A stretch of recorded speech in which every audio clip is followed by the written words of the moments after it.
बघा, शिंद्यांचा एक गट आहे जो अघोरी विद्येतून निर्माण झालेला आहे. अघोरींचा एक गट सर्वत्र असतो,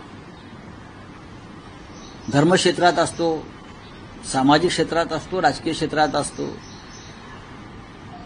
त्यांच्याकडे फार गांभीर्याने पाहण्याची गरज नाही, कारण दिवस रात्र ते अघोरी विद्येमध्ये गुंतलेले असतात. दुसऱ्याचं किंवा राज्याचं नुकसान कसं होईल आणि माझा कसा फायदा होईल ही अंधश्रद्धा जरी असली तरी दुर्दैवानं महाराष्ट्रात जे आम्ही पुरोगामी म्हणून मिरवतो त्या आमच्या पुरोगामीपणाला डाग लावणारी कृत्य समोर येत आहेत. अशा लोकांच्या हातात जर महाराष्ट्राचं राजकारण गेलं असेल तर हे शाहू फुले आंबेडकर प्रबोधनकार ठाकरे यांच्या महाराष्ट्राचं कमालीचं दुर्दैव आहे. आणि कोणत्या प्रकारचे लोक देवेंद्र फडणवीस यांच्या कॅबिनेटमध्ये आहेत.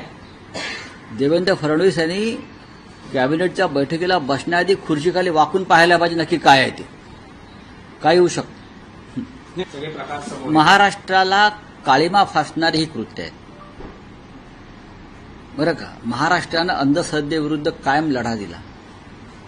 फार मोठी परंपरा आहे महाराष्ट्राला लढायची. महाराष्ट्रानं धर्मांधतेविरुद्ध लढा दिला. देवेंद्र फडणवीस हे राज्याचे मुख्यमंत्री आहेत आणि त्यांनी जसे मंत्र्यांचे पीए ते तपासून घेत आहेत तसे त्यांनी मंत्रीसुद्धा तपासून घेतले पाहिजेत. हे असे अघोरी विद्येमध्ये रममाण असलेले मंत्री महाराष्ट्राचं काय भलं करणार. आणि ही अघोरी विद्या जी सुरू आहे